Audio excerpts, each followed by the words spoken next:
We're going to go live.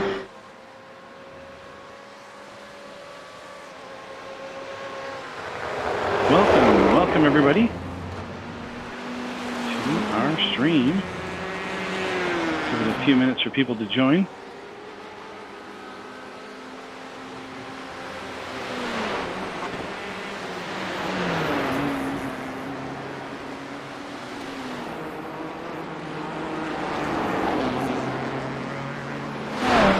Get this over there. No, we'll do it here. Can I hear myself?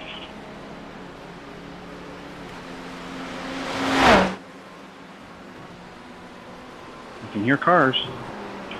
Can I hear voice? Test, test, test.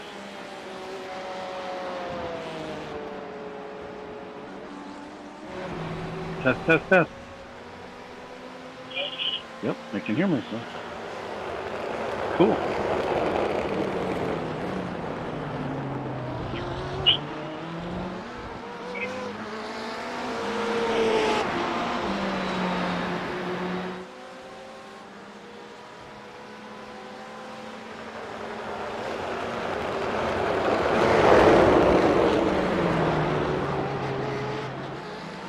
Okay, welcome race fans. This is Ron with Big Wizard TV. Coming in tonight on behalf of grandpaskitchen.com. This is the GTE Series for Last Man Standing Motorsports. We are just finishing up practice. We've got about 30 seconds to go. And we'll start into our qualifying run. Fast in practice, looks like Tim at home. Running in the 158s. Philip Scott, 159 flat. Bill Edwards hitting the 159.1. Kyle Dooley, 159.1. Got some tight competitors there at the front. A couple other cars in the 159. And then they got a couple in the 2 flats. So lots of good competition out here tonight. We've got 14 drivers on track for our Tuesday night grandpaskitchen.com GTE Series. We got a new driver with our group tonight, Mackenzie Mann. He's out running his first GTE race with us. He'll be running with us from, for the first time in his Ferrari. So welcome him out. We're just getting going with qualifying. And we'll try to get you as much of this as we can. It's just getting started. Cars are just entering the pit lane now, and you'll be coming out on track shortly. So, I'll give you in-car depth information when I'm up here, but I'm going to join the qualifying. Pull me up when you need. All right, Michael, thanks a lot for joining us tonight. We're going to go see what on the and off floor throughout can do. the race. Yes. All right. Good luck tonight. Good luck to you. Thank you. Michael's my old guy racing teammate, so gotta throw a shout out for old guy racing while we're in here tonight. 5 of the guys here on the Last Man Standing Motorsports group are in a team called Old Guy Racing. We race pretty much every series there is to race. I actually think so far this season, Michael, also known as Mooney, you'll hear a lot as Mooney, has not missed a race yet this season, since we started season 3 of any of our classes. He's been in every race, open wheel, Mazda Miatas, GT3, GTE, NASCAR, everything we run, he's there. He's like a piece of gum on the bottom of your shoe. So, glad he's out there with us tonight. Good racer. So the guys just out on their warm-up laps so far. You're not going to see any times post yet. You can see on the top right corner of the screen, we've got our timing and scoring. That'll be our standings. It will show you the driver's name. Left to the name will be their driver's number. And then on the far left, you'll have the position they're in. And that'll come up during qualifying as well as during the race. The driver's names, when they're orange, that's the one we're watching. So right now we're watching Brandon Dooley's car, but that'll switch as we go through the night. it'll switch to whatever the simulator thinks is the most exciting, or I may manually switch it to watch somebody race. See, right now, it just switched over to Paul Bilson. So, and now we're back on Brandon Dooley. So it moves around a little bit, but those will, there's another number in there to the column to the right of their name, and then there's a space. In that space, you'll see when they go to the pit lane. So you can tell if somebody pits and what lap they pit on. Just remember that's not the leader's lap. That is going to be that individual's lap. So if they're a few laps down, they may not coincide with where the leader is. So you have to kind of take that into consideration when you're catching that lap time when they go in the pits. The next column, the white blocks with the numbers in them, that is their I rating. And the higher the I rating, in theory, the better the driver. It doesn't always compute that way because many drivers don't race in official races. And the only way to change that number is to race races that are considered official races. And when we're in a league race like tonight, it's not official. It's just a league race. It's just a bunch of guys getting together racing in our group. And for us, it means a lot because we have a points championship and we have a lot of pride and ego and everything else that goes along with motorsports on the line. So that's us. Next to the white column, yeah, there you go. You can see that Tim Ullman has come into the pits on lap 1. So you can see that L1. During the race, that number will be relevant because you can see if somebody's way out front, you can see, oh, they haven't pit yet. Or, give you a little indication of what's going on. And then we've got the 2 lap times, which is the fastest lap and the last lap, which will show you the lap times. And then there's another column in between all that tells you what kind of car they're driving. And they are a little small. They're just little icons. You can kind of make them out. There are 5 cars in the class of GTE, which is equivalent to the United States IMSA Series GTLM cars. And those 5 cars, we have them all here tonight.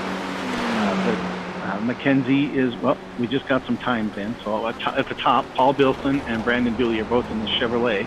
That'd be the car we're watching on the screen right now, and that's the Corvette. We also have Bill Edwards.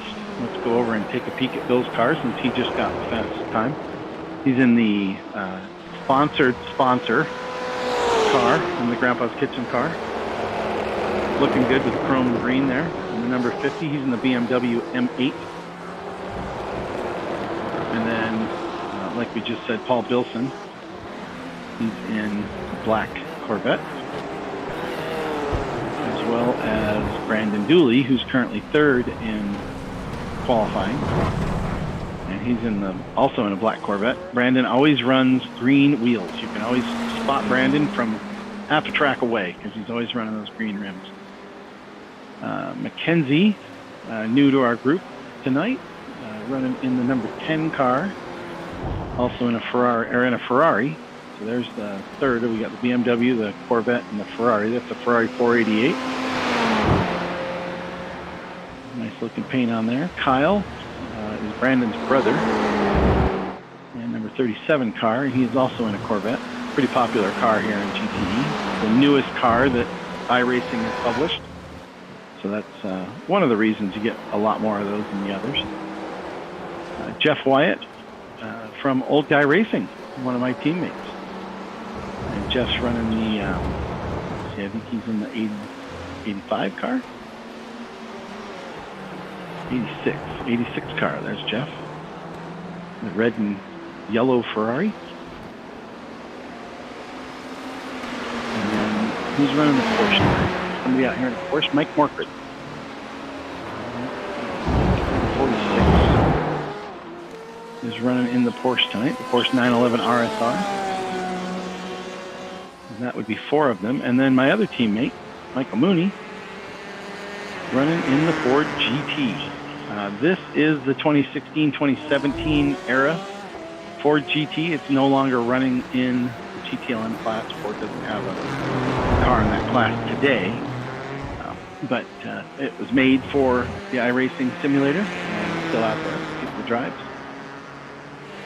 Mr. Mooney likes his Ford and races it frequently.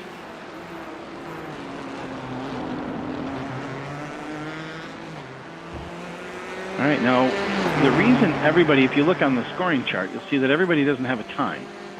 And they'll come in one at a time, and they've been out there for, you know, they're already out there for 7 minutes, and the lap is only 2 minutes long, so why aren't they on the screen? And they're starting to come up more now. But in qualifying, you have to race a clean lap, meaning no off track at all.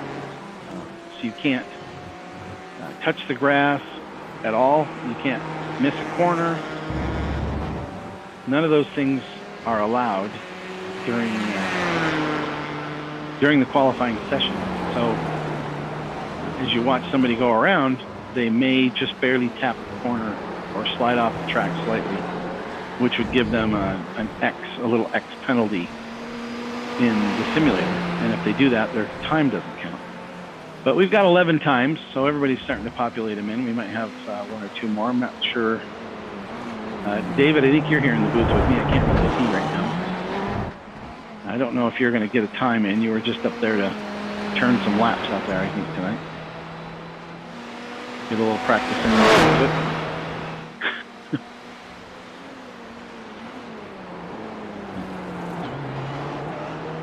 All right, let's do a lap around here. Let's jump in Tim's car, and we'll go in here to Tim's cockpit view in the Ferrari, and we'll watch him go around a lap. This is the back stretch, so he's just in the back section exiting the infield. And then he'll be coming through these S's down this long back straight, which ends in turn 17, which is Sunset Bend.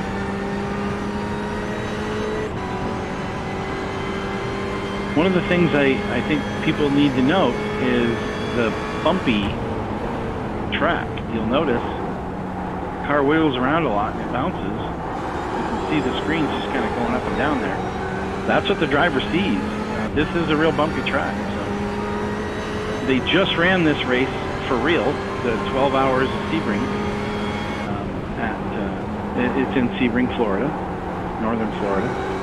And they just ran this race in the IMSA series just this past weekend, and they run these GT LM cars in that series. So it looks like Tim has opted to come in the pits. So let's see if we can find another driver who's out there, and we'll see if we can catch a lap with them. Here's Bill Edwards, who is the provisional pole sitter at the moment. Tim's lap that he just did gets him in third spot, which is starting on the second row.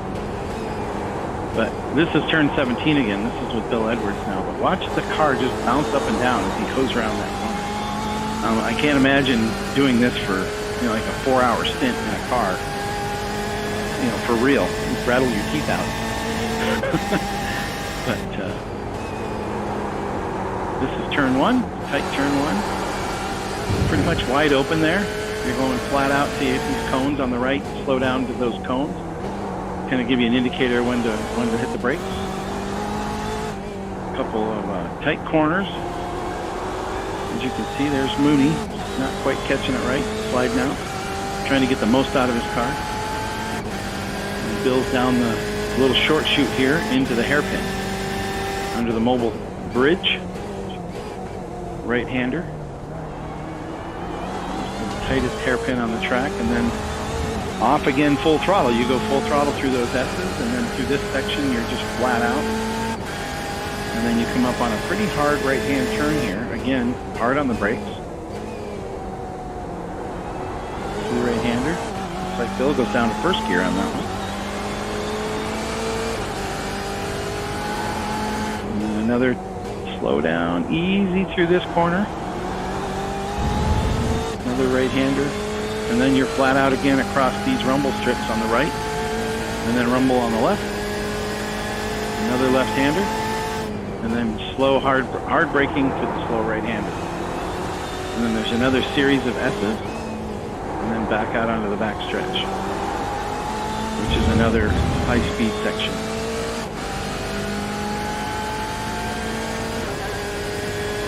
A lot of side by side down this back stretch into this Sunset corner. And the corner here is not, it's really wide. You can see there's a lot of room, but there's not a lot of good room. If you're out too wide, you can swing out into those tires. And if you're in too tight, it's really easy to clip that inside wall. So very difficult turn. And the reason they call it Sunset Bend is because when they run the 12-hour, they run into the darkness. And as they do that, they will actually end up to a point where they can't see at all. So very difficult as the driver when they're coming into that corner. They just have to remember where everything is. Notice the markings on the sides because they can't look straight in front of them with the sun glaring on the windshield. So they kind of have to use the pieces around the car to know where everything's at. So. But that was a lap around. That was a lap around Sebring. We'll see if anybody else is still out there. Looks like most guys have finished their qualifying. There's only about a minute and a half left in qualifying. Looks like Chip Hansen's still out there trying to improve his time. So far, Bill Edwards has the provisional pole. We got a 157.9 out of Bill. That's a pretty quick lap. 158.5. Second place, Philip Scott, who won both GT3 and GTE last week, but didn't fare so well this last Sunday. Got knocked off the top of the pile, and Peter Short got back up on the top there with the win and taking over the lead in the series. So Philip Scott second place, 158.5. Tim Allman running a 158.7. Brandon Dooley with a 159.3. Paul Bilson, the 159.5. Kyle Dooley, 159.5. Mackenzie Mann, 159.7. Jeff Wyatt, 2 minutes, 0.1. Tim's trying to get a lap in. And he did beat the timer. He beat it by 15 seconds. He's going to get one more lap. And he's pretty much by himself out there now. Hopefully he's got that Ferrari warmed up. We'll find out. If he bails on this lap, we'll know he made a mistake. But if he gets it nice and warm and hits all the marks, he might be able to get a good lap out of it.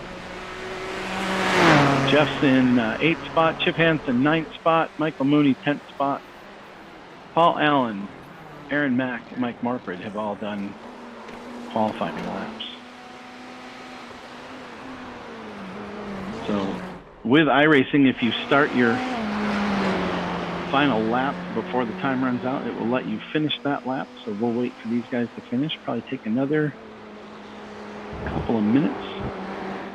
Usually less than 2 minutes here because that's the lap time. Tim Allman probably went and dropped all the fuel out of it, if I know Tim. He's also an old guy racing teammate, so he probably dropped all the fuel out of it, so it just had barely enough to get around the track. Put a brand new set of tires on it and smoking around there trying to get the top spot. I could believe that he would try that. So here comes Mackenzie Mann with his lap, finishing up his lap. We'll see what his time is, if he improves at all. He's trying to improve on a 159.7 and runs 204. So no improvement for Mackenzie. Here comes Tim down the back stretch. We'll see what he does. Tim with a 159.2. Not able to improve on his 158.7. So that's it for qualifying. That will do it. We'll be here throwing the cars up on the grid any minute. While we're in this quick interim time, let me tell you about our cool sponsor. We're a sponsor this season, second season in a row for us now. Quality gluten-free products since 2007. Catch them online. They'll ship anywhere in the world at grandpaskitchen.com. And tell them Ron from Last Man Standing Motorsports sent you. And let them know you heard about them here on Big Wizard TV. They got great gluten-free products, lots of different baking products, cooking products, pastas, all kinds of good stuff out there from our friends over there at Grandpa's Kitchen. I also want to put in a good plug for our sponsor from the series, our actual series group, our league. Last Man Standing Motorsports. Thank David for getting this league up and running for us. It's been 3 seasons now with the GTE cars.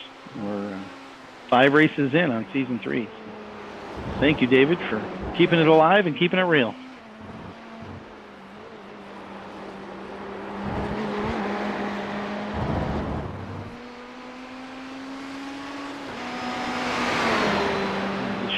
Should flip over and put us on the grid here.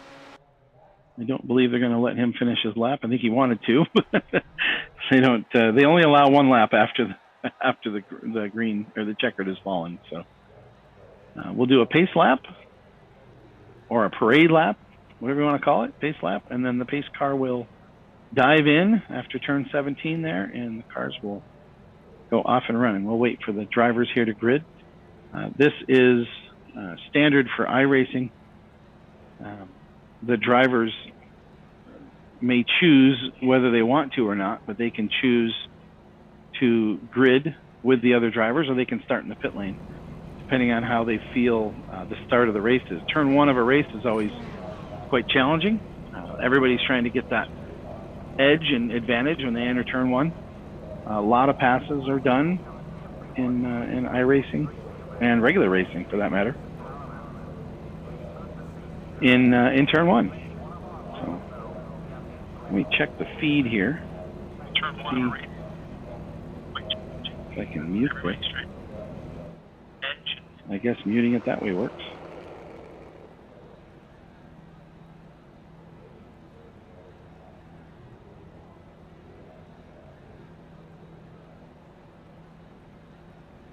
All right, looks like Bill's mom's out there, so welcome, Bill's mom. He's looks like he's got the pole, so he's doing pretty good so far. I'll have to see how he does during the race. Last week in Talladega, he was up in the pack, and then he got shuffled out. So had a rough week last week, but I think he'll be a little tougher to get shuffled out on a road course. It should be seeing a better race for him this week. So, and thanks for watching. Appreciate you being here. I'll be in the booth full time tonight, so hopefully I don't bore you to death as we go around the race.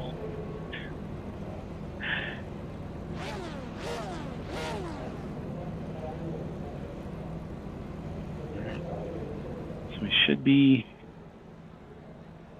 there. We're going to start rolling here any second. Looks like the grid is ready. We may have 1 or 2 starting from the pits. That's why it's taking a little longer. Everything's looking pretty good. We do have a few viewers out there, so go ahead and type in the YouTube chat if you want to pop in and say hi. I'll be here in the booth watching your messages. I'll make comments on your entries. So thanks everybody for being out there.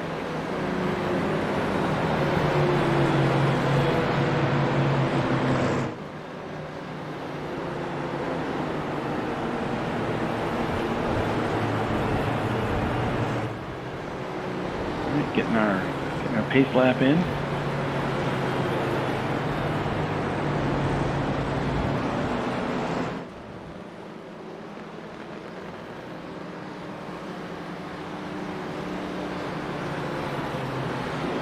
like all our graphics are running. We got the standings on the top right.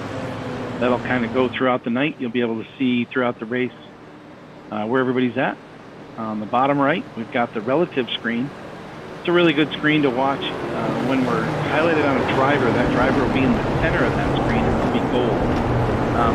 Interesting, a good thing to note on those 2 screens on the top right and bottom right. When the drivers relative to the one we're watching are ahead of them by more than a lap, the names will turn red. And if they're behind them, those names will turn blue. So if you're watching, like right now we're watching Paul Bilson, or now Brandon Dooley. Now Paul Bilson again. It switches pretty quick when I'm not controlling it. When that changes, it changes the relative screen based on the driver you're watching. So kind of keep an eye on that in the bottom corner. And when we look at a certain driver, you'll see where the other cars are around them. And it gives you on the right-hand side of that bottom right screen good distance between them and the drivers near them. So good to have. Left-hand top side is going to be our track map. So now they're coming down the short straightaway into the Etna, and then they'll be on the long back stretch into Sunset Corner as we get to the start-finish here. So. Got slight wind. It's a little warm. Looks like our track temp's 101 degrees. We are running 4 times time, so race time is moving quickly. If you watch on the top left where it says Sebring International Raceway, gives you the date, May 15th, and the time is 10 a.m. But it's moving rather quickly, so it'll move into the afternoon hours and heat up here as we go. So I'm guessing that 101 degree Fahrenheit track temp will probably rise before it falls. So it could get pretty toasty out there. Yep, top left shows you obviously the race screen, the track screen. It'll also keep us abreast on flags. If there's any incidents or flags, they'll show up over there on the top left. On the top right, you can see number of laps. And then on the bottom right, you get race time. We're going to race for an hour and 15 minutes, and that countdown time will start as they cross the line, which is coming up really soon. Pace car ducks in.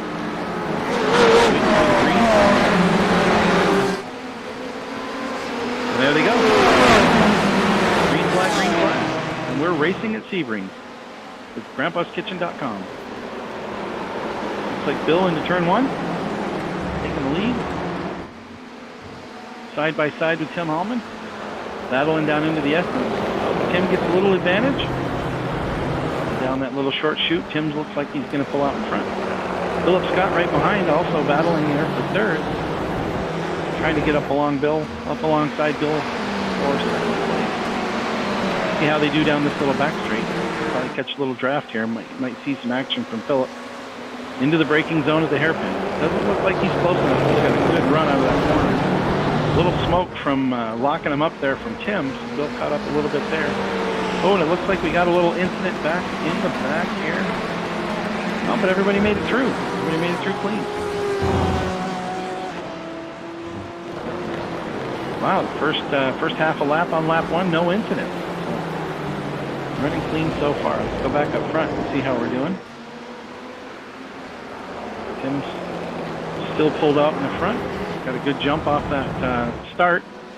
Bill in second. Philip running in third. Looks like Brandon in the fourth. Oh no, Brandon fell back. See who's out of their black there.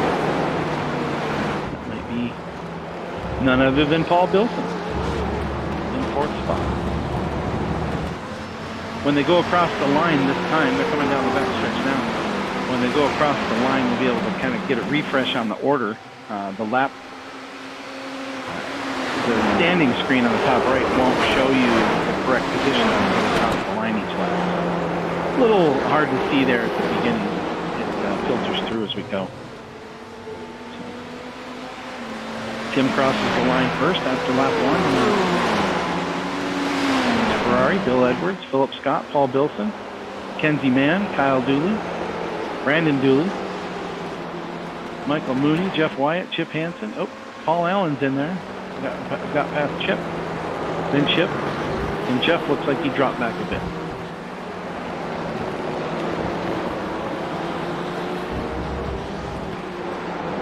Still running nose to tail up here in the front 4.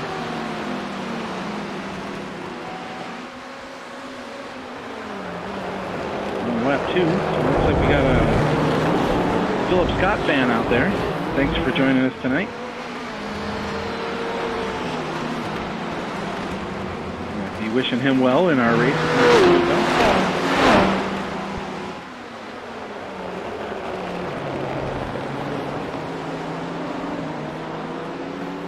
Let these guys get stretched out a little bit. Looks like a couple drivers have fallen back. Looks like Mike Morkrid falling back in the pack a little bit. And then Chip Hansen ahead of him.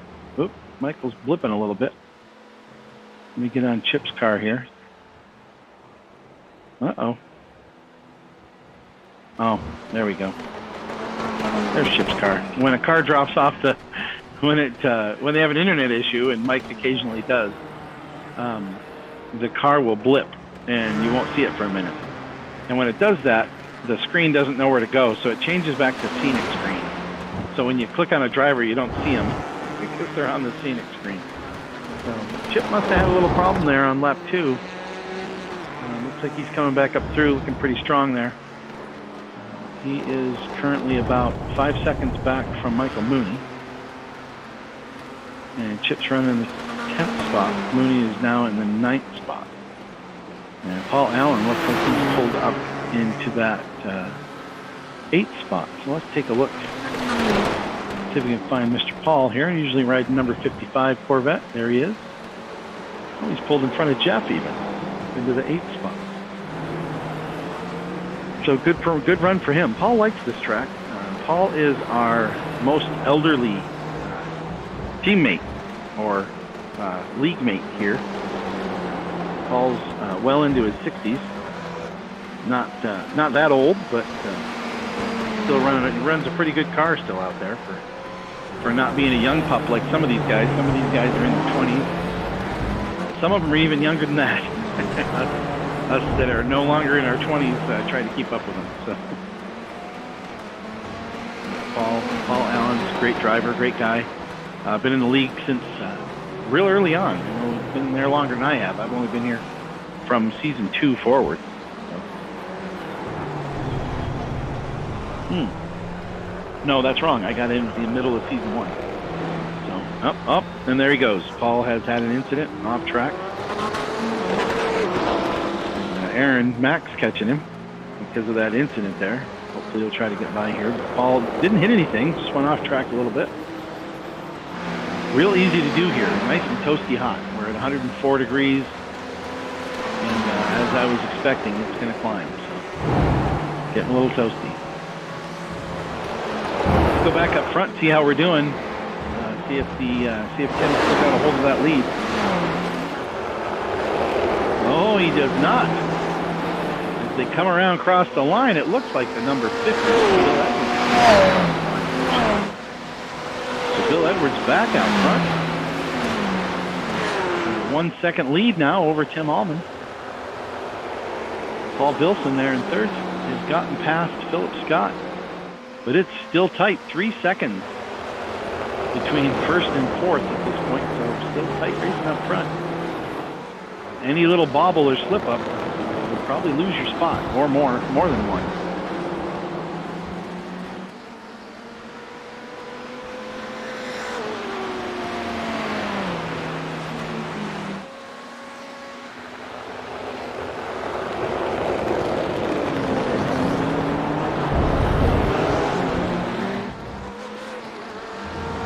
Great picture of the cars coming through the S's there. Let's jump on board with Bill. Kind of see him go across the bumps here. Jump into Bill's hot rod out front there. He's riding in the BMW M8 GTE car. Bill's the only one in our league that runs the BMW, and by the way he drives and the outcome of his races, maybe more people should be driving this car. He does quite well. But you can see by this screen, the bumps just are tremendous at Sebring. Now, they just, of course, I think I mentioned early on that Sebring just raced this past Saturday. They raced 12 hours of Sebring, and it always comes up every year during the broadcast. Somebody will say, should we repave Sebring? And every race driver out there always says no, they don't want this repaved. Now watch it through here. Through turn 17 here. Look at him bouncing around. That has got to be hard on the suspension and the tires, keeping the car on track. And he's well on the throttle when he's going through there. So it's not just him, casually going through turn 17 there. And in turn 1, same thing. The cars bounce around on this concrete. This track is an old airbase. Okay, and the pavement and the concrete are patched and repaired from that old airbase, and then sections were added to make the racetrack. And everyone loves the character and history of this racetrack, so nobody wants to repave it. They all say that if you repave this track, it would completely change the race and it wouldn't be the same thing. There's lots of drivers that are, that have raced this track for decades that have said that that's why they love Sebring and that's why they love the 12 hours to come and see if they can survive and make it to the end of the 12 hours without an incident. And it happens a lot. I watched the race this last weekend, and many cars, there's multi-class. We are only one class. In that race with the multi-class race, lots of incidents because you're passing someone all the time. There were over 50 cars on the track at any given time. And, 14 cars like we have in our race tonight is a pretty good number for a class. But there's 4 classes or 5 classes out there. So there's plenty of cars, to get around. We actually have more in our GTE class than they had in the GTLMs, which are the same cars this year. They had 2 vets, a Porsche, 2 BMWs, and a Ferrari. So we even have more cars and more types of cars than they do. We're doing pretty good.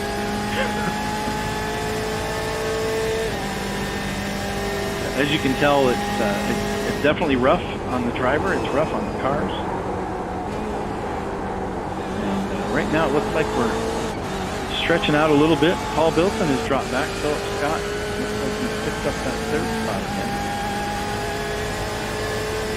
And Bill to Philip is still just 3 seconds, so they're hanging on. Let's check. Let's see. I think I have an overhead view here. See if I can find this. There we go. Kind of see the gap.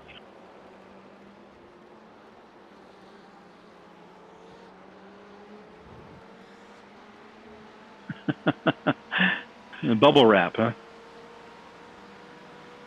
Does that keep him safe from all those bumps and curbs around the corner? I think in his simulator, I don't think he has to worry about that though. He doesn't have too much trouble with the bumps as you're riding in your simulator.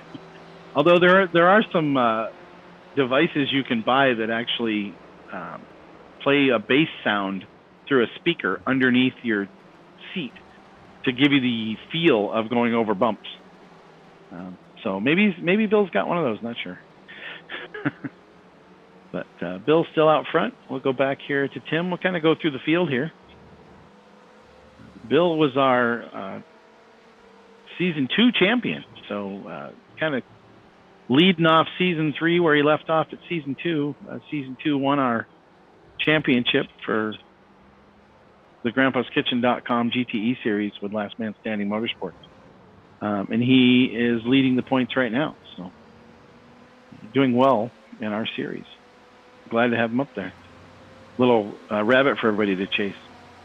Tim Allman came in our series about halfway through last season. Joined us for our special event we did, which was our 24 minutes of Daytona. Raced with Aaron Mack on Aaron's team for a little bit. And has since joined Old Guy Racing Motorsports, or Old Guy Racing. I don't think we call it Old Guy Racing Motorsports. We'll change into a little closer chopper angle here. I don't know how many helicopters they have in this digital world, but they chase the car around pretty good. But Tim is always up front, always runs fast. Looking for his, I believe he's looking for his first points win of the season still. But always a good driver and right up in the front. Philip Scott running the 99 car. Really good driver. We got one of his fans on the stream with us tonight. He is very quick, always a challenge to get by and catch. I like racing with these guys. I actually race most of the time. I race with these guys, but I can't tonight because I am currently on the road. I am traveling, and so I don't get to. I don't get to race with them tonight, so not my favorite, not being able to get out there and run with them. I do like racing at Sebring. All right, so Philip's in our 3rd spot right now. Paul Bilson dropped back a bit. He is now, looks like 9 seconds back. 5 seconds back behind Phillip, 9 seconds off the lead. We're getting into that section where it's going to start stretching out a little bit. You can see by the map on the top left, the cars are spreading out. There's still a couple battles going on, and we'll catch up with those here as we go. But during this section of the race, usually legs out a little bit, and the cars stretch out, and then we'll get to the pit stops, and then we shuffle it up again. So see how that goes. So we'll swing by here to 5th place. This is Brandon Dooley, also in the Corvette. Now, when the camera switched over there, you could see Brandon going around that turn 17, and he was just hopping. You could see the car really bounce from this angle. Into turn 1 here, you'll probably see it move around a little bit too. But the cars really do move around quite a bit. A little bit different angle here. Looks like the chopper is always chasing the car. Nothing ever in front of it. But, Brandon's kind of gaining on Paul, 1.5 seconds back. Pulling up 1.4. He's pulling up just slightly. Looks like he's gaining slightly on him. And then Brandon's brother Kyle. He's running in the 6th spot. Whoop, missed that corner a little bit. Very technical track, Sebring. There's a lot of braking while turning, which is always difficult in these cars. If you're familiar with the way traction works in a car, the idea is to have the largest amount of tread on the ground possible. And then, depending on the tire compounds, which in iRacing everybody uses the same one, the traction of that tire has a maximum number, has a maximum. So if you're going down a straightaway and you're accelerating or braking, you're going to use as much of that traction as possible. And as you go through a corner, you're going to take some of that away. So you can't be braking if you're at maximum traction turning a corner, because you're just going to put more forces on that tire. And the tire can only handle so much force. So at some point the car will slide. And that's where you get your off tracks or your incidents or crashes or whatever it might be, is when the cars lose traction and go for a ride, so to speak. So Kyle is in the 6th spot. We'll jump back to Jeff Wyatt in the 86 car. Jeff's running in the 7th spot. It's red and yellow Ferrari. 8th spot is our newcomer, Michael McKenzie. He's in the number 10 car. Jeff, actually, we go back to Jeff here in 7th. He's from Old Guy Racing, and he's quite a painter. He paints all his own cars. Bill, actually, our leader, is also quite a painter. He paints all his own cars as well. Jeff is kind of our resident painter from Old Guy Racing. Him and I paint quite a few of the cars, and a couple of the race paint schemes you'll see out there are shared by us. Everybody has one of these style in a different color on the team for this Ferrari. I race the Vet. Chip races the Vet. Mooney races the Ford, and Tim races the Ferrari. So we don't all race the same kind of car, but a lot of times you'll see a paint job made by Jeff out here on the track. Jeff hails from Alabama area, I believe near Birmingham. Not sure exactly, but pretty close. He says he's 30 minutes from the Talladega Motor Speedway or Super Speedway, so that's pretty close to Birmingham there.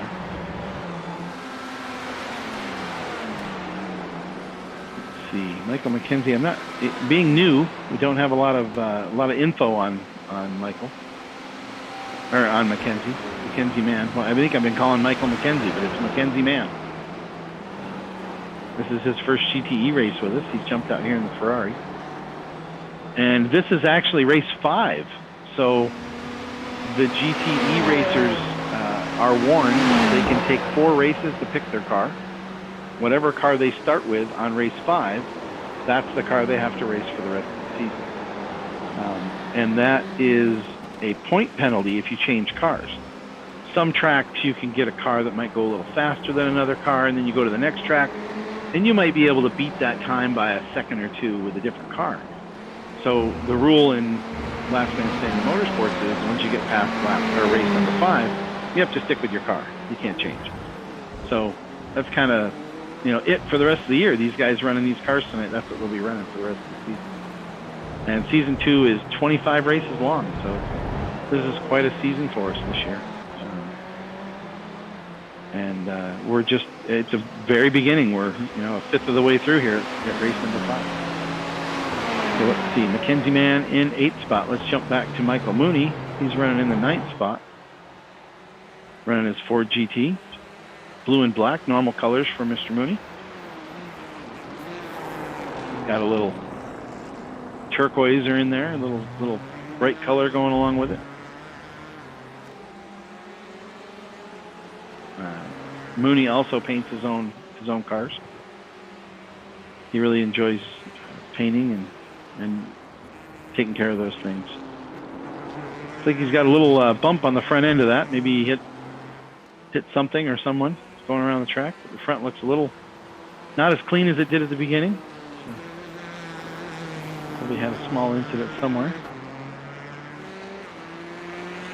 Still running 204, still running fairly good laps.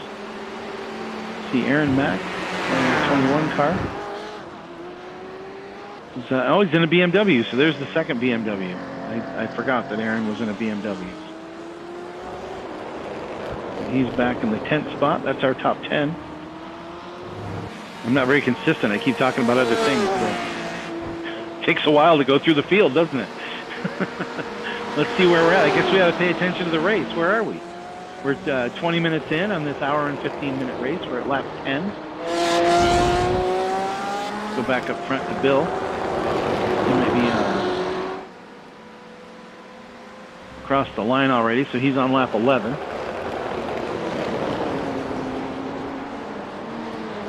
And those top 3 cars, guess what? Still 4 seconds between them, so nobody's getting away here. Still going to be a race. Got a good battle shaping up for the 8th and 9th positions, I believe it is, with the 10 car and the 86. Yep, Jeff and that'd be Jeff and our new guy, Mackenzie. Chip Hansen, how are you? Well, doing pretty well there, Ron, until had a little slight altercation with the barrier. The barrier. Yeah, we're making some gains on the 88 and running pretty good and putting down some pretty consistent lap times. And we just pushed it a little bit too hard. We were catching up with him there and just pushed it a little bit too hard and spun it coming out of turn 2, I believe it was. I don't know if you saw. I don't know if you saw the race this last Saturday, but there was a huge wreck with 2 GTD cars. Going into, exiting turn 2 and hitting that wall, that big tire barrier in turn 3. It actually moved the tire barrier. The 2 cars hit it so hard, it moved the tire barrier about 8 feet. They had to push it back and reset the tires to keep going for about half an hour. So I hope it wasn't quite that bad and you didn't have to get extricated from the car. Well, I'm of a size that I have to be cut out of the car regardless of whether or not. Doesn't matter if the door's been damaged or not. They still got to do that, huh? Correct. I like to consider myself the Jimmy Spencer of the GTE series.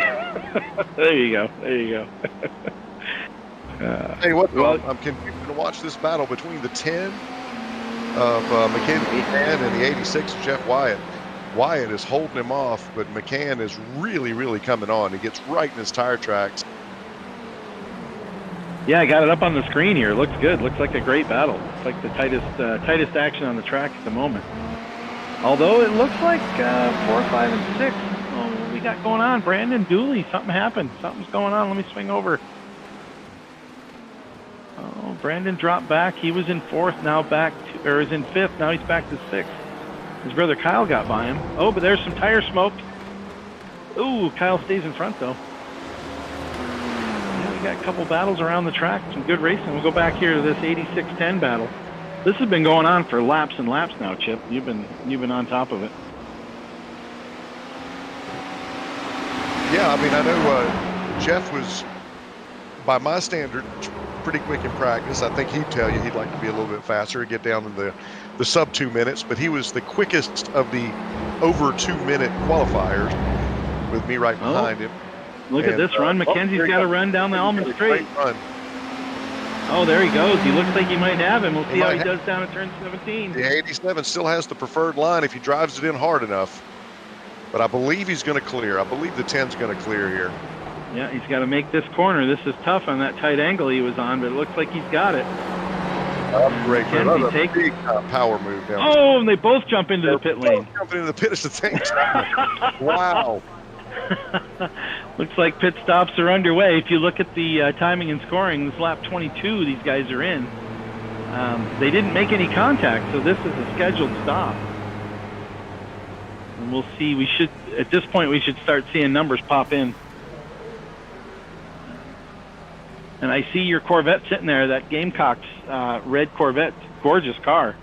Yeah, that's a Jeff Wyatt special. He painted that up for me special. I'm running it tonight in honor of the Gamecock women's basketball program, who currently playing Oregon State in the women's championship. Look at that. Wyatt gets out ahead. Oh, way ahead. Way ahead. Nice. Mackenzie pulling out of the pit lane. Can he hold that advantage, or is Mackenzie just too much? Mackenzie told us earlier in the night he's only been sim racing for a few months, and he's on a team doing mostly open wheel and enduro events. This is his first GTE event with us. Not an unfamiliar name. He's been with us before, but his first GTE event, and he's holding his own against one of the wily veterans of the series. Yeah. It looks like he got out about 5 seconds behind. Jeff did a great job on that pit stop. Good exchange. Came in behind him, actually. Pulled into the pits behind him. I mean, he could have some help up here, because if I'm not wrong here, Ron, it looks like Jeff is catching up to the 88. That's teammate Michael Mooney of Old Guy Racing. And if he can get around Mooney, Mooney can be quite an obstacle for the 10. So it really benefits Jeff as he continues on this fuel run. We'll see what happens here. Yeah, one of the things well known in Last Man Standing Motorsports is the difficulty of getting by Mr. Mooney.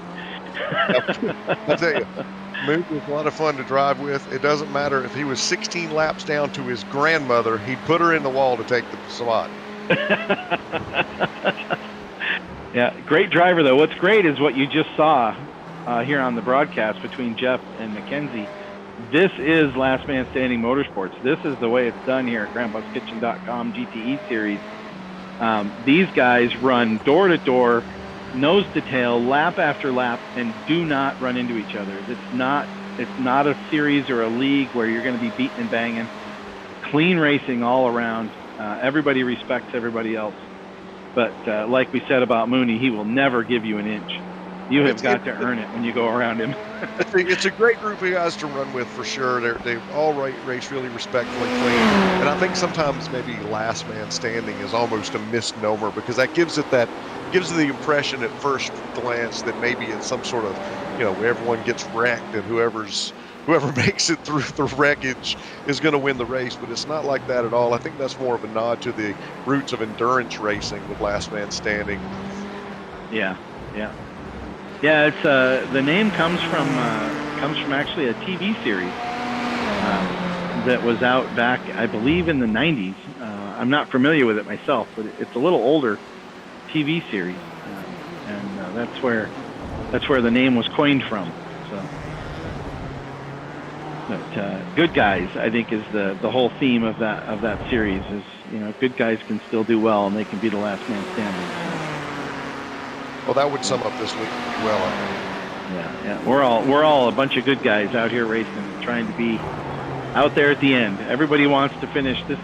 One thing you'll notice too in our series is, Chip, unfortunately you hit the wall and you're in the pits, but you're probably getting your car fixed. You've still got. We're at 30 minutes now. So you're probably planning on, getting back out there and putting some laps down, I guess. Yeah, it depends on how the 87 Gamecock Corvette's running. I mean, if I'm able to lay down some laps, not really in the points race at this point, but if I'm able to lay down some laps and get some seat time just to, get some more experience out there, I'll probably turn a few more. Yeah. But I mean, that's the thing though. We all like to cross that line, get that finish line in. Looks like Paul Allen is also in the pit lane. Those numbers are clicking off on his car, but I don't see any lap times. Oh, there's Michael Mooney going in the pits right there. So Jeff will take that spot away, and he'll move up to 7th.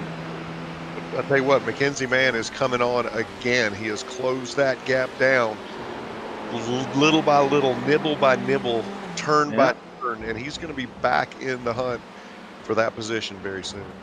Yeah, he's got it down to about just under 5 seconds. Started at almost 6 coming out of the pits, so he's gaining slightly. But now Jeff's got a clean track with Mooney off of the Raceway, getting some go-go juice. I think maybe Jeff will throw down a few laps, pull it out a little bit. Have to watch that one. Watching the way Mann slings the car through the corners, he is pushing it for all he's worth, and somehow managed to hang on to the edge. You got a little shuffle going on up front. Let's take a peek at what's going on up there. Coming into the pit lane now is our current leader, Philip Scott, who actually has a 30-second lead. But if you look, he might be doing a drive-through. I got some laps showing lap 14. Oh, okay, he's just pitting now, where Bill and Tim, Paul and Brandon all pit on lap 14. Philip made his fuel lap go a little bit longer to lap 15. That brings up an interesting question in my mind, because I'm more of a NASCAR devotee, if you will. And I understand the importance of getting yourself off sequence in circle track racing like NASCAR Cup. But is there an advantage to getting yourself significantly off sequence in timed racing, IMSA style racing like this? There's not an advantage in being off cycle unless the race happens to end before you go in and after everybody else has to stop. There's your advantage on that. But the big thing in IMSA style racing with fuel is if you can run fuel saving mode and you can go one lap further. Now this is a 75-minute race, and we're at 31 and a half minutes right now. And then that last lap is always, the big question mark. Do you need to go the extra 2 minutes or not? If you can stretch your fuel and get that extra lap out of a fuel run, and that fuel run takes you right to the end of the race, it's very possible that fuel run could keep you out on track when everybody else has to come in for a splash and go. Theoretically, if a driver, say, is not in that group that's up there in the 159s, 158s, and can't consistently get that fast, it'd be wise for that driver almost to run a fuel map that saves him a little bit, because he's not going to be there anyway, and see if he can make that strategy work. Yeah, on some of our races, this race, the 75-minute race, really doesn't come that much into play. It's really hard to run because what we do, and maybe the guys watching don't know, and we do have quite a few people watching tonight. What we do is we limit the fuel. These cars will run on fuel for a full lap. On real car out on the track, they'll run for a full hour. Okay. What we do is we limit the fuel to 50% fuel, and what that does is it makes the cars come in at least every 30 minutes. Now, if you notice, some of the cars came in, like Jeff and Mackenzie, they came in on lap 12. So they may be calculating the center of those two pit stops, calculating that they're going to be running somewhere around 34, 35 laps maybe. It looks like 30, can't quite see the number, it's too small on my screen, but at the end of the night, they're going to be in that mid-30 range for a number of laps. So they're going to try to cut that into a third and go 12, 12, and 12 so they don't carry as much fuel in their car. So, you see Jeff out there pulling in a couple laps earlier than everybody else. That could just be a strategy. So his car's lighter all throughout the race than those guys filling the car all the way up to half point, to half tank on fuel. And so as we get back to it, it looks like there's some pretty exciting action brewing between the 51 and the 14. Well, looks like a little nose to tail there, huh? That's Paul Bilson in the 51, holding up Brandon Dooley behind him. That's a battle for the 5th spot. Kyle Dooley's out in front of him right now. This Coming is up on 55 of Paul Allen as well when they come out this straight. That could be quite a little bunch up here. Yep, they'll be catching him because he's Paul Allen's currently 7 laps down, so he's had an incident. Probably gone in for a little bit of a repair. You may know from other. Whoa, Bilson gets a little wild coming out of that corner. We'll see if Dooley gets a run on him coming down Holman Straight here. Or Holman? I don't remember the names on this particular track. I need to get out my track map study guide. I know this is lap 17 coming up, which is Sunset Corner. Coming up on lap 17 in that straight after the turn, as I call it. Yeah, that's the one, Chip. That's the one. The left-hander or the right-hander, depending on where you're at. When you and I are in a team practice and I'm trying to describe to you where I'm losing time, it's, that left-hander right before the right-hander and then that long straightaway, which could describe any series of turns at any track we run. That's right. That's right. Makes it very simple for you to describe it. Hey, we go for full effect. Which means Chip's losing time on that corner on each track. Well, which is you got to watch out for that right-hander before the left-hander right after the straightaway. Hey, it's like I've told you before, man. This road racing stuff would be easy if it weren't for all the dadgum turns. We'd all be drag strip drivers, right? Yeah. Yeah. Dominate the Grandpa's Kitchen Interstate Highway Series. Still watching this battle for 5th. Just going back to it here. Wilson's still holding out in front of him, but man, Brandon looks like he's a lot smoother through the corners. Looks like he's got a lot better grip on entry, but Paul still pulls away on exit. So, Kyle just went off in front of him. So this could. Oh, and Paul Allen is in the wall. Paul Allen has spun and is in the wall, just getting back out on track, which now bunches up these three in 4th, 5th, and 6th. Now, wow, this is right together. Half a second by separating 4th, 5th, and 6th. Oh, Paul Bilson. Paul Bilson's got a great run off of that lap, off turn 16. And they're side by side going down the backstretch. Whoa. Almost trying to take the same space. Yeah, there's so much real estate there, Paul. Wave off. Oh, he went wide. There goes Kyle back around. And Brandon's going to follow him. Oh, just pulling up alongside as they enter turn 1. Just right together. This is great battle mid-pack. That turn 1 is such a great place to make up time. It's really a make or break turn. It's, for me anyway, because it sets up whatever you call this turn. Go ahead, Ron.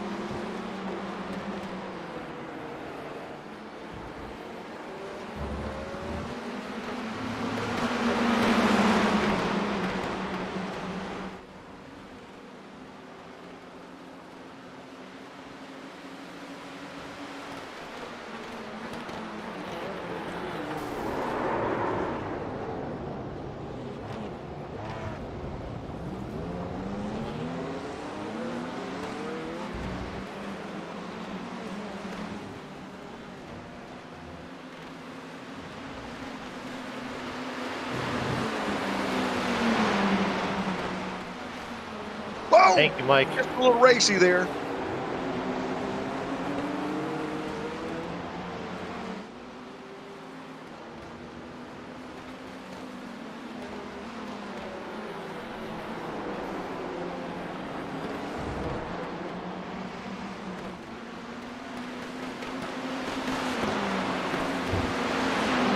gents, I've got about 2 minutes left of repairs. I'm going to hop back down in the lobby and see about putting down some laps. It's been fun up here in the broadcast booth. I'll hope not to give you any highlights coming up.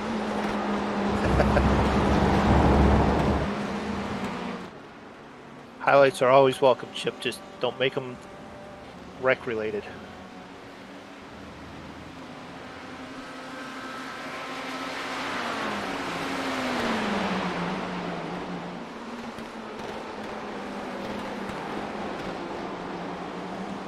You know, Chip, I hope you guys are still there. I'm here. Chip's going back to his car. One of the wonderful things that you come across in racing is that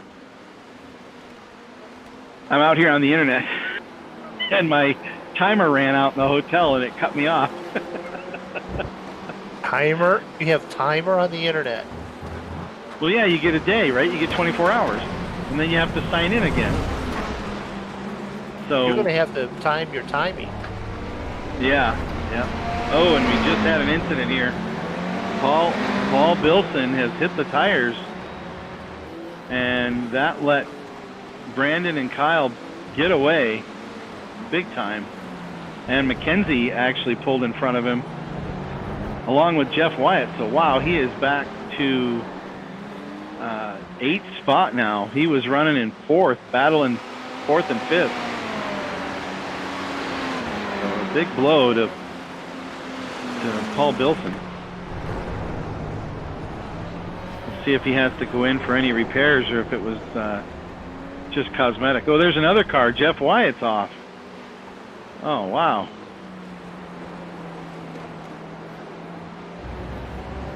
So it looks like we're getting late in the race here, and Mid-race lack of consistency. yeah, the concentration levels are pretty tough at the moment. So let's swing back up front here, as we're at looks like the 41-minute mark out of this 75-minute race. Bill Edwards now pulling away. He's got a good gap here up in the front, 7.5 seconds ahead of Tim Allman. Tim's pulled into second place. Take a look at the number 83. Still running smooth. Car's looking good. So it doesn't look like any incidents. Just look like Bill's just legging it out a little bit. Philip Scott in the green Corvette. Also looking pretty clean. He's looks like 11 seconds back from Tim Allman in second spot. He's catching up with, he's right behind you actually, I believe, Mooney. Yeah, he is. Yeah. About 2 seconds back. And then Kyle in fourth spot. He's running the 14 car. Kind of all by himself out here. Oh, that's Brandon. Sorry, Kyle's in the 37. He's looks like he's got about a 4 second lead on his brother. And they're both in the vets, and they're now coming up on Mike Morkred. I don't think they're now. twins, but they're always beside each other on the track. Like they're almost like Siamese twins. It doesn't seem to be a race that they're not beside each other. Yeah, interesting that they are always right near each other on the track. You know, it's a good thing I streamed from my house and not from the hotel, or that internet blip would have killed me. Oh yeah, it would have. Yeah.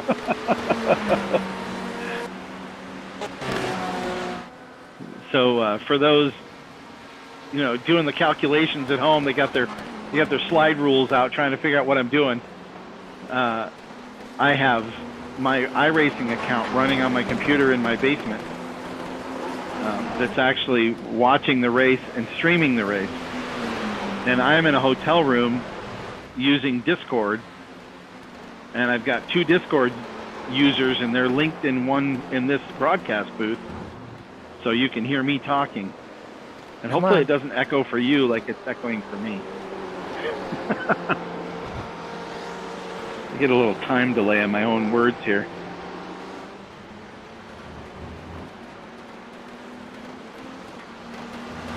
Yep, Kyle's there in 4th spot. He's got quite a little gap.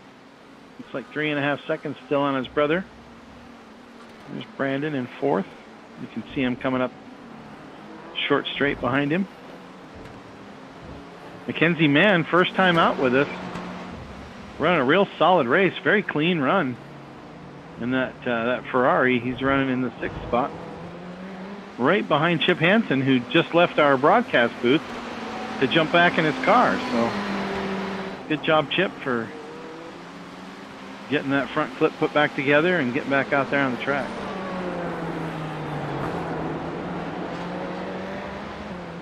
Now, Mooney, this is probably one of the more technical tracks.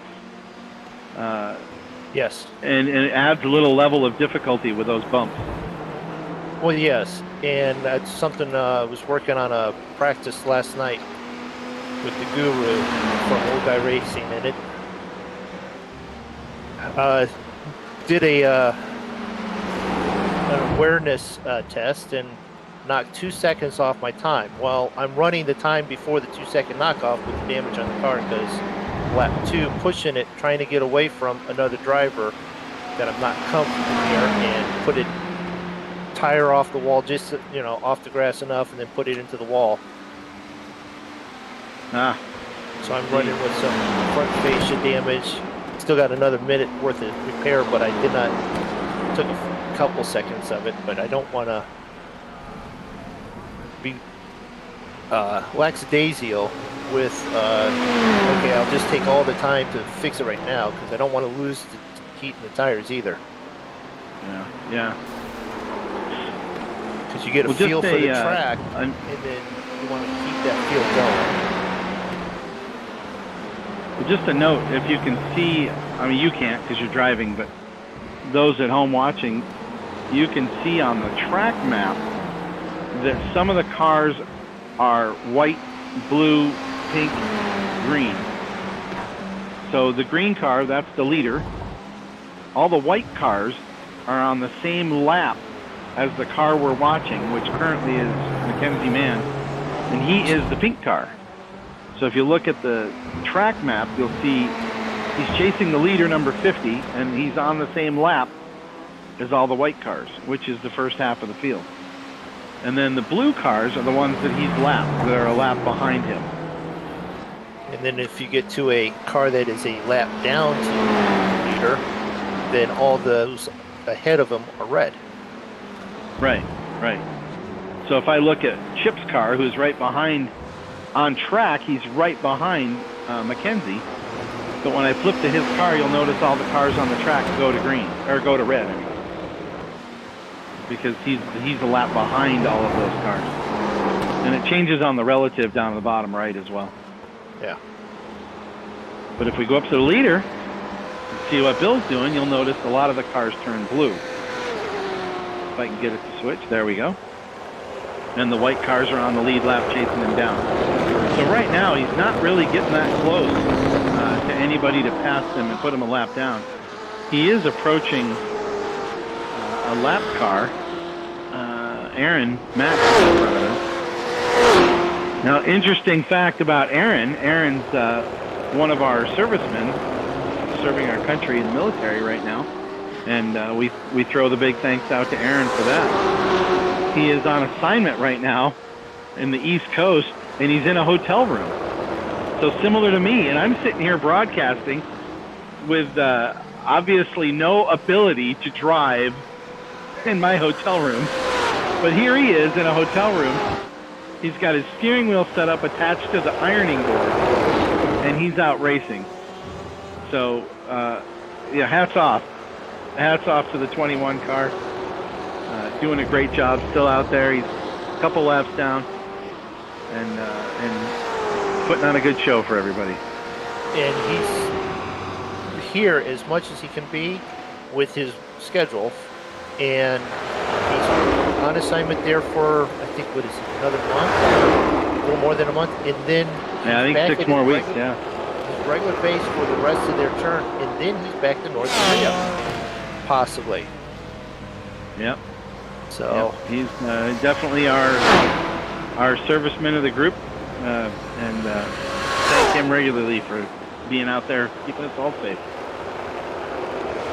So we'll lose some of his driving time if he goes over there because of the 3/4 of a day difference, or half a day difference. Yeah, that is a challenge. So let's see, we're approaching the 50-minute mark, 5-0. Bill Edwards, Tim Allman, Philip Scott, Kyle Dooley, Brandon Dooley. It looks like the 51 was up front early. It looks like he may have dropped out. Paul Bilson is no longer doing laps. No, I thought I saw him put it in the truck. Yep. So into the wall and then into the truck. So tough race for him tonight. But he could see it very clearly because he's running new hardware, and he said he could see the fine print on the old guy racing logos. It's clear as, super clear. So yeah, he is running. He runs a VR setup. It's kind of interesting if once you get to know the guys here. A lot of them run, home built systems where they just kind of put them together. Like mine is made out of 2x4s and some shelving material. And I have my screens and my pedals underneath, and everything's kind of locked in place. But Mooney, you run off of a desk, I believe, with a chair that actually can move. A regular office chair. Everything feels right. It's just get into that panic and slam on the brakes. I go away from the pedal, which then means you're not hitting the brakes as much. Yeah, you can't overbrake. That helps you from locking them up. It should. We hope it does anyway. So, but some of the guys use regular screens. I use screens in front of me. Some people use a television. I think David uses a 60-inch or something, big, huge television. And then Paul Bilson uses a virtual reality setup. So he can actually put his goggles on, and it fully immerses him in the car with his, with the visual.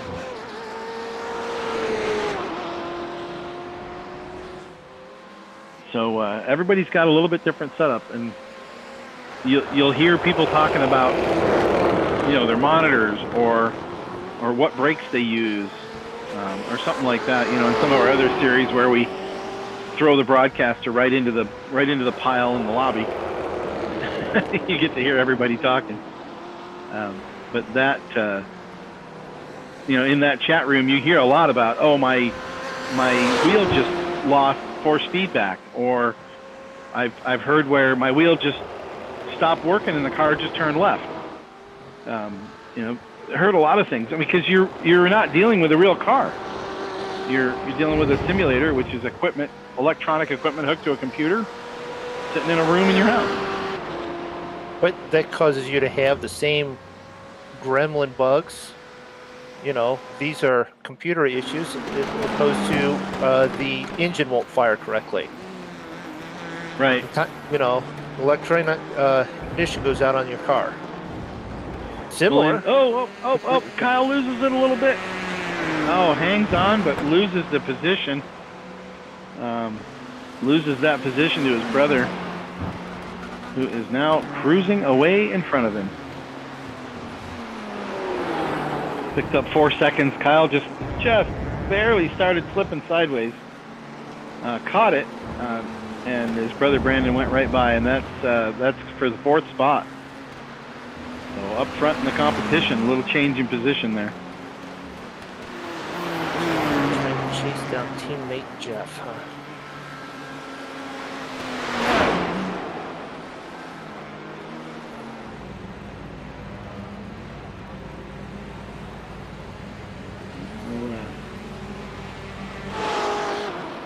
Take a look. There's quite a few cars on pit lane right now.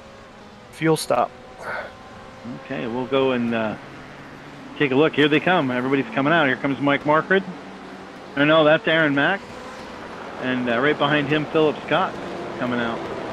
And they're pulling right in front of sixth place Mackenzie Mann. And as Mackenzie's got the momentum, let's kind of keep an eye on that. See if he can get by any of those guys as they just ended the road, the raceway right in front of him. He did get past Aaron on that exit going into turn 3. But Philip Scott, being one of the guys that was up front early, he's still in 3rd spot pretty quick. And pulling away from Mackenzie, who's managed to get himself up into 6th. And still on the lead lap. But I think he hasn't hit yet. His last pit stop was lap 12. So, and Phillips done his stop on lap 26. So he may get put behind. Oh, there goes Kyle again. Off track again for Kyle. Having a real rough night. He is not normally doing that. That is definitely not the norm for tire wear Kyle and Dooley. heat might be an issue right at the moment. Yeah, we are at 55 minutes in on this hour and 15-minute run. So about an hour is what these cars will run clean on a set of tires. So if he had a little extra camber set up in them, or maybe he's hitting the brakes a little too hard, seeing a little puff of smoke every once in a while locking him up, could be burning those tires off. Nobody wants that.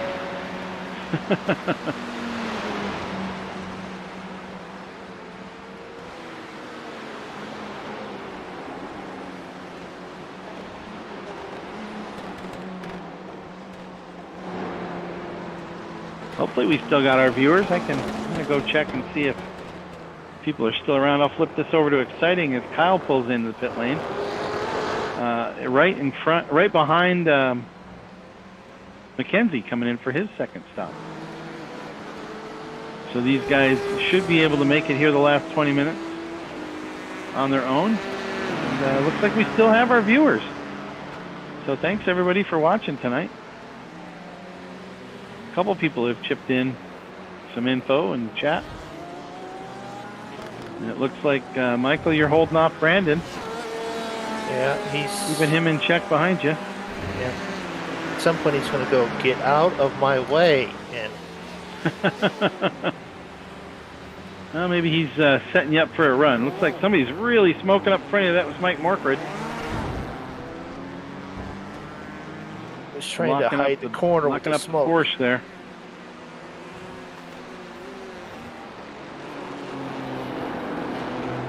And if I know Kyle, he's going to wait until this S section and try to get you along that backstretch. Or not Kyle, but Brandon. Brandon, yeah, well.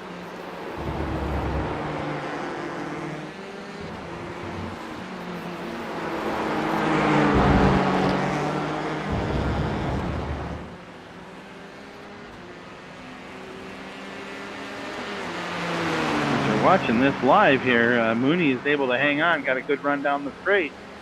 Even with the damaged Brandon pulls car. alongside. And takes that inside line. If he can hold that corner, he's got it. Yeah, he makes the pass. Turn 17. Oh, did you pull in? Yep. Ah, well, that might have made it easier for him to pass. We will never say. All right. Well, it looks like the top 3 drivers still have not come in yet. And Brandon's back a little bit off the lead because it looks like Philip's going to take that spot back as soon as he ducks in to get his fuel. And I'm guessing these guys can't go another 17 minutes on fuel.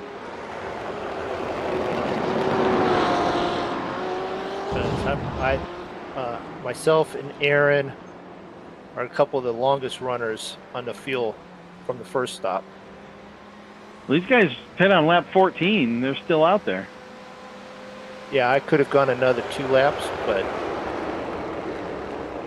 Wouldn't make it all the way to the end. That was 17 minutes left. I don't think these guys will either. There goes Bill right now. He's coming into the pit lane right now. So Bill making his stop. Tim is 5 seconds back, and he is right behind him, also coming in the pit lane. So our leaders are in. Final fuel stop. We'll kind of keep an eye on this. See how they go coming out of here. Depending on how much fuel they need to get to the end and how long it takes to get that go-go juice in the tank. We'll see who gets out in front. Oh, there goes Bill. Almost the moment that Tim pulled in and stopped, Bill jumped on the gas and took off. So he's going to hold on to that lead.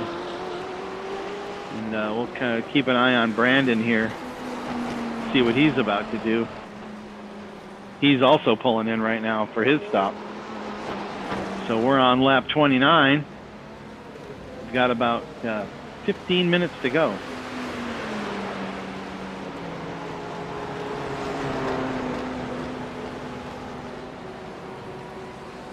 As we see Brandon come in, you'll notice sometimes they drive right through the other cars.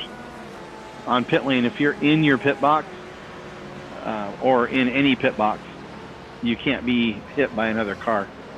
Helps a lot when you're in a virtual racing system where you don't need to beating and banging. Doesn't help anybody. All right, well, Philip did get back by as Brandon went and took his final stop. But Philip's still 24 and a half seconds back off the lead, so still hanging in there in third spot. He has about a 35-second lead over fourth spot. And let's see, we'll go back to Brandon here. He just pulled out of the pits. Back on track right behind Mooney again. Imagine that. You guys both go in the pits and you're still in the same spot you were before you went in. Yep. So we'll see if he can catch you again on one of these straightaways. Oh, looks like he's going to be a little less patient this time.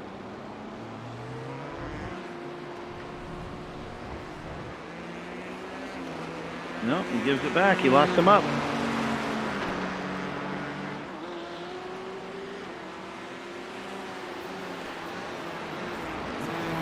And Mackenzie's about 15 seconds back, 12 seconds back. And he's now running in the fifth spot, so moved up to fifth. Kyle dropped back a little bit. He has been having some issues. Maybe tire wear, getting a little worn out.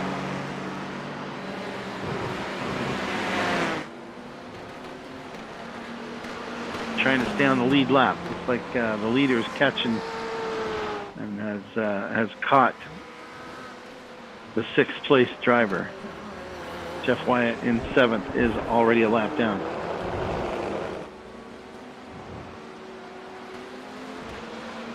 Kyle's usually pretty quick, so he's not going to go down easy as long as he keeps it on track. He has been having some issues.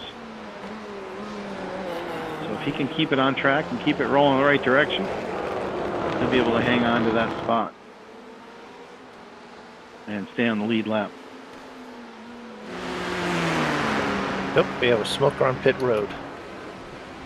No, David's car sat there too long. Yep. Whoa, Mooney goes a little wide. Going into one. Going to let him have it there. He's up. There's no reason to hold him completely up. Just make him work for it a little bit. So Brandon gets by and continues his march to stay in front of Mackenzie. And he's going to be going, as bad as it was to get past Mooney, as long as he holds up Mackenzie is the same way.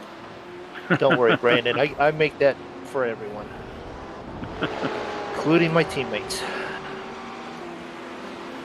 No, the inner team rivalry has no end.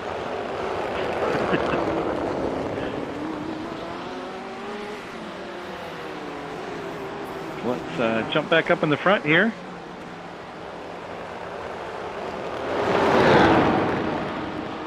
Bill through turn 1. I will Still looking inform good. you. I will inform you that tire wear is a thing if you don't have it. I Yeah, have Bill's running. 70% tires left on this thing, and I'm sure that some of the other guys are feeling their tire wear. Yeah, he's about 3 seconds back off of his times. He's running 201s, so he's not burning off those 157s anymore. So as the tires wear out, you got to slow down a bit, brake a little sooner, go a little slower through the corners. A 10th here, 10th there, and it adds up pretty quick to a few seconds. And I don't Tim think is also anyone running took the time 201 to as change well as tires. Philip.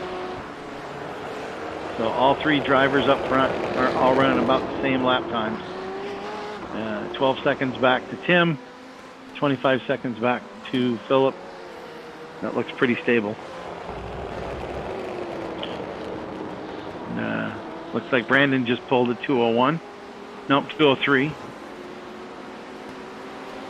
And Mackenzie's moving up on his times. He's actually got a 201. And Kyle just ran a 2-minute flat trying to stay in front of Bill. So Maybe some of them did take tires. yeah, I'm not sure if Kyle got tires late or not. He's still on the lead lap, so it's hard to believe he got an extra 35 seconds for tires, but it's possible. Possible. He was having a lot of problems sliding around, and I haven't seen him make a hiccup at all since the second stop.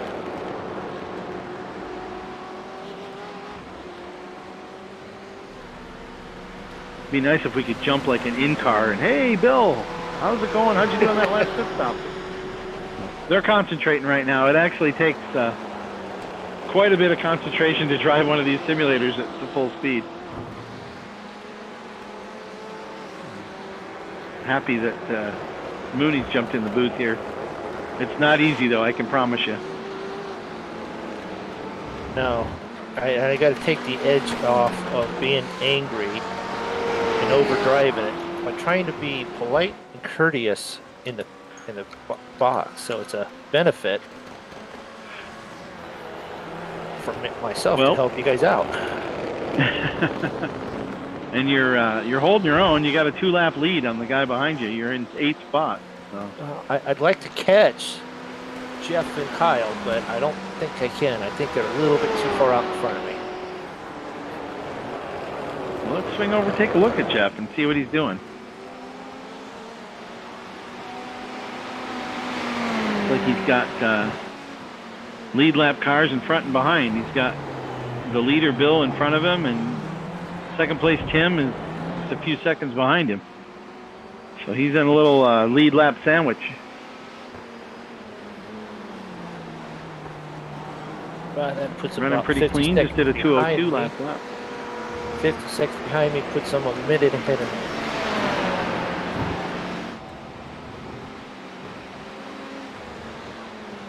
Some remarkable driving to catch a minute with 7 minutes to go.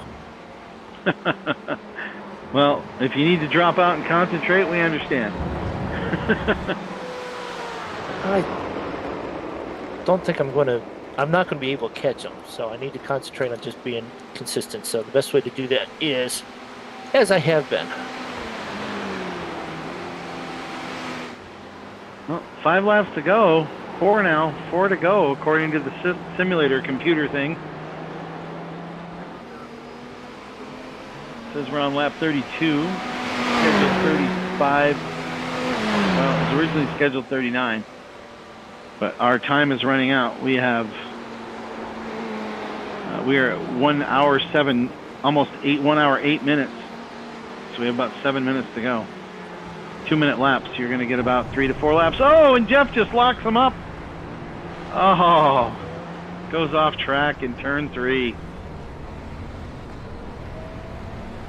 So Tim gets by. He's back on track. A little worse for wear on the front end there. It doesn't look as straight as it was.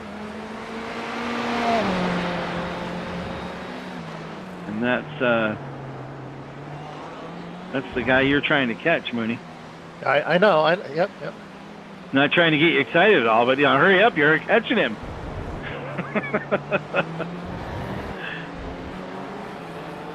You're not even on the relative yet. Yeah, well, I've got Looks like Phillips there. Brandon, who had a little bit of an issue. He came back to me again. Aaron's in front of me, and Aaron's not wanting to, lose any more. So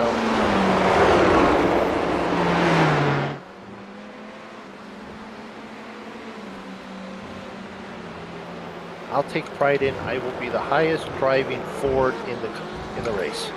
There you go. Highest finishing Ford. Absolutely.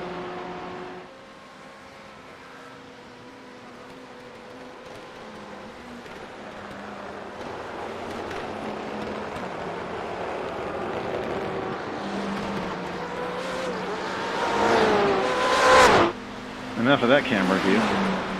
It was chopping and blocking on my screen. I hope it wasn't doing that to you guys. Well, and if I finish here, I'm first of the second half of the cars. So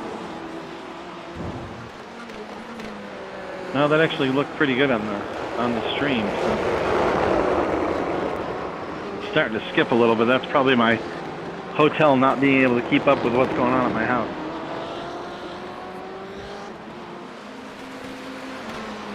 It's 9:30 local time here for me, so people are getting back to the room and turning on their internet. I want to watch hotel stuff. Yeah, nobody watches hotel TV. There's nothing on TV. They're probably watching racing. They're probably dialing into our broadcast here and slowing the thing down. We should expect so.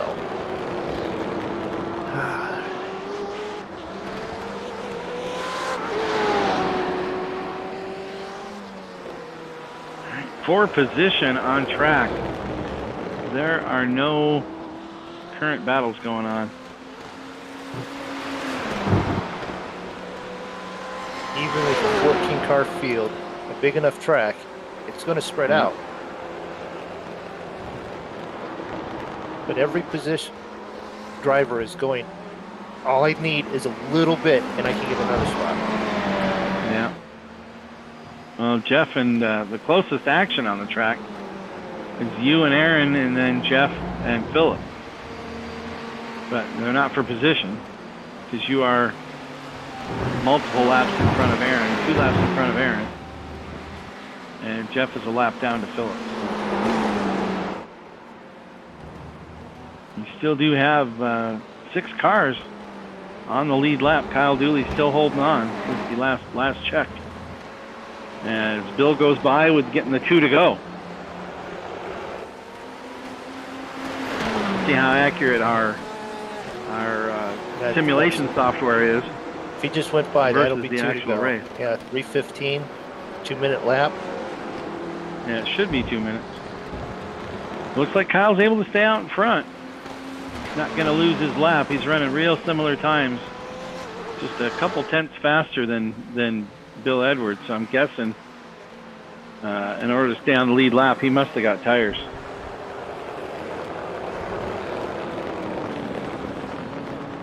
So we'll watch this one as Bill goes through with 2 to go. About halfway around the lap. Rear tires are wearing quickly. Very fortunate there's like 2 laps left.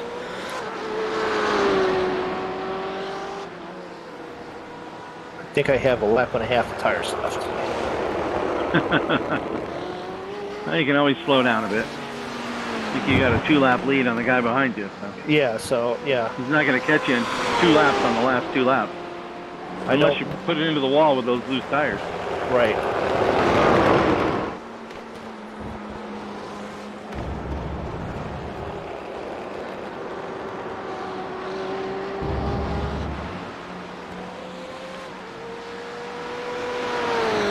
Kind of watching Bill here as he finishes this up. He should be getting the white flag here with one time by. As he dives into turn 17.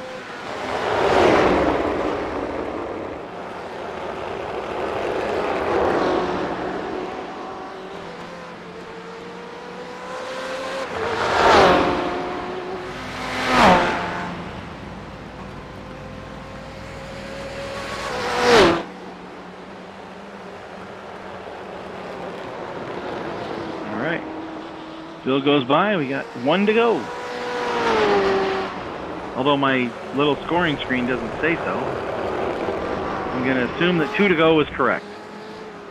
This Nope, part of the he race, mentioned- my scoring screen on the left-hand side, my little map, seems to lose its mind and can't keep up with what's going on.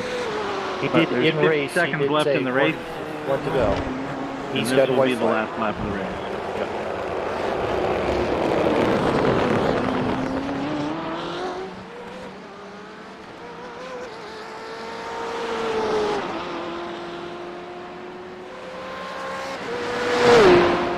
He's not letting up though.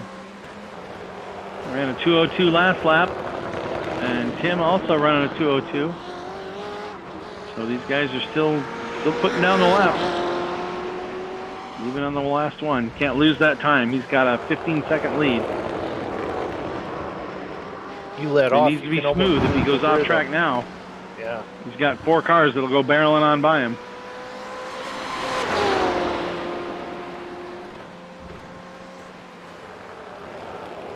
Yeah, see, now my screen says 2 to go, but I don't believe that's correct.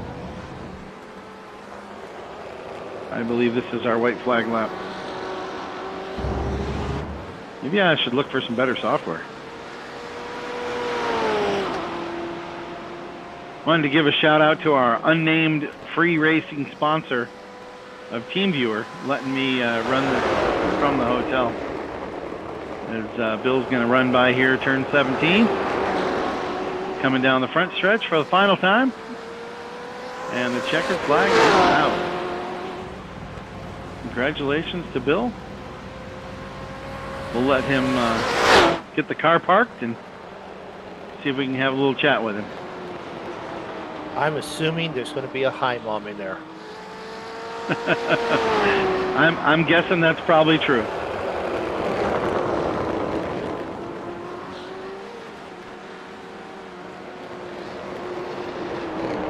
There's Bill going by. Let me switch over. I think Tim has already past the start-finish line. Yep, he's already gone through. I think Mackenzie's the last All one. the that's other gotta drivers finish. are coming around. Looks like Kyle, who was almost a lap down, but still on the lead lap, is going to be our last car out there. Oh, and see the last Still one? got- Okay, cool. Yeah, we still got a half a dozen of them still out there running. Brandon's finishing up his lap. He's on the back stretch. And right behind him is our rookie of the class, Mackenzie Mann. Going to lock down a nice fifth place finish.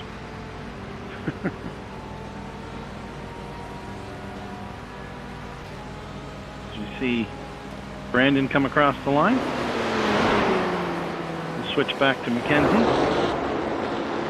5th spot. So you watch him go around turn 17 with Aaron Mack right in front of him. And Mooney right in front of him as they all go across the line together.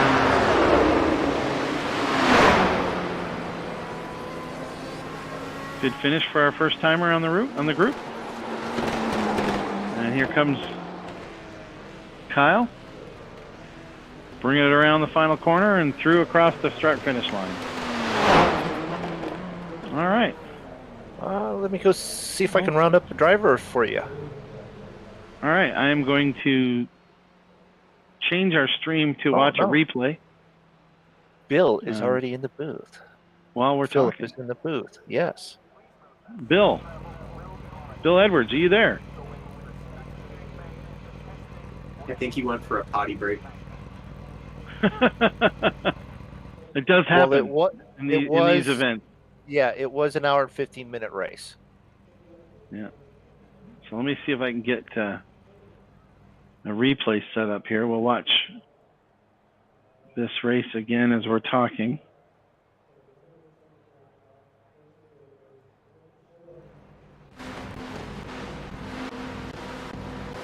Sorry for the I don't know what you want to call this, the crazy backing up of the race. A lap at a time.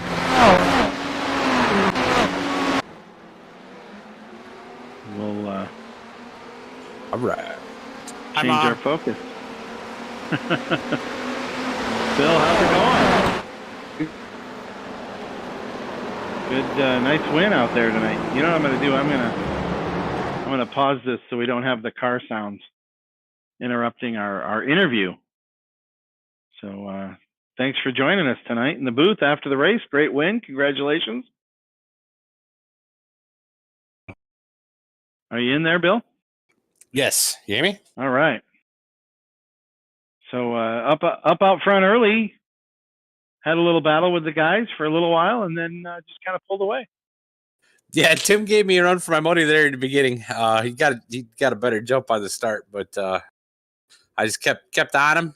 He never cracked under pressure or anything. I think I made a couple corners just a little bit better and was able to get around him. But it was quite the battle. Yeah, you guys were pretty tight throughout the race there. It was fun to watch. You guys, about the first pit stop, you started to pull away. You got a little bit of a lead. Yeah, Did you short fuel that or just get a better jump on them? Nope. It was a full tank. I went in one lap, I think, before him. He stayed out one lap longer. And I was afraid. I don't know. I was worried about sometimes with these cars, it seems like when the tanks are completely empty, they kind of drive funky. So, and I knew it wasn't going to be a fuel mileage race. I didn't have to save or anything, so I just skipped that last lap and went in one lap early. All right. Well, good. Good job. Good job out there. Thank you. Anybody you want to say anything to? Yeah. Well, I gotta say hi to my mom. I gotta say hi to my buddy Brad, who actually was watching tonight too. I gotta say thanks to LMS here and you for broadcasting. All of our sponsors, Gramps Kitchen. Yeah, it was a fun race, and all these drivers out here. It was awesome. Yeah, I had a good crowd tonight. 14 or so drivers. So. Yep, a lot of clean racing, and I seen somebody let the smoke out of their car on pit road. I'm not sure who that was, but for the most part, it looked pretty clean. Everybody I was racing around was driving pretty well. So yeah, it looked good. Looked good from this end. People are gonna watch me do this because I'm on screen, but I have got to change this echo. I can't have this anymore.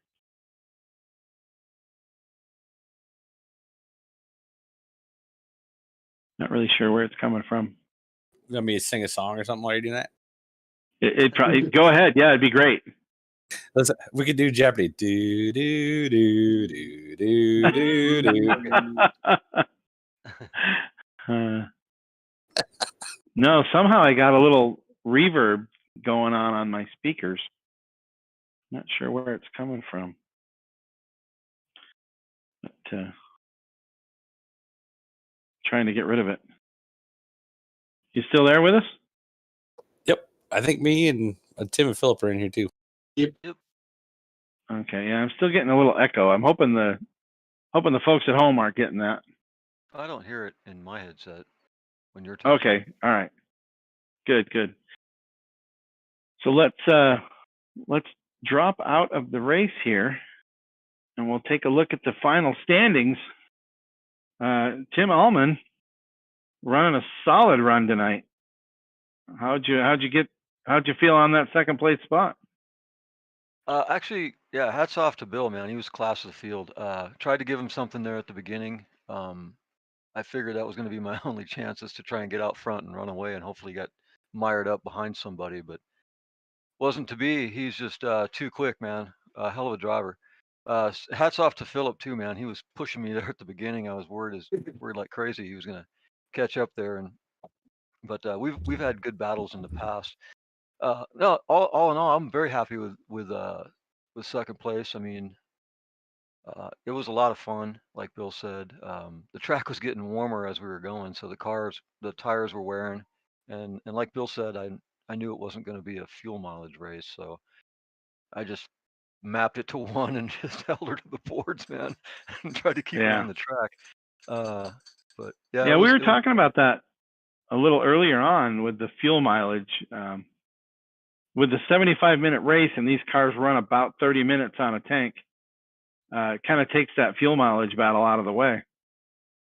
Yeah, that's it relieves a little bit of stress. You don't have to do so much thinking while you're driving. You can just concentrate on driving. But Yeah. no, I'm happy with Okay. the performance. I didn't make a lot of mistakes. I made a few bobbles here and there, but nothing to get too crazy about. But this is like the second or third time I think we've been to Sebring. Yeah. I don't know, Yeah. but yeah, it's Different cars, but yeah. yeah, the And tracks. congrats to Bill and Tim, both of you running zero incident races. So, Wow. so good job. I Yeah. sure didn't.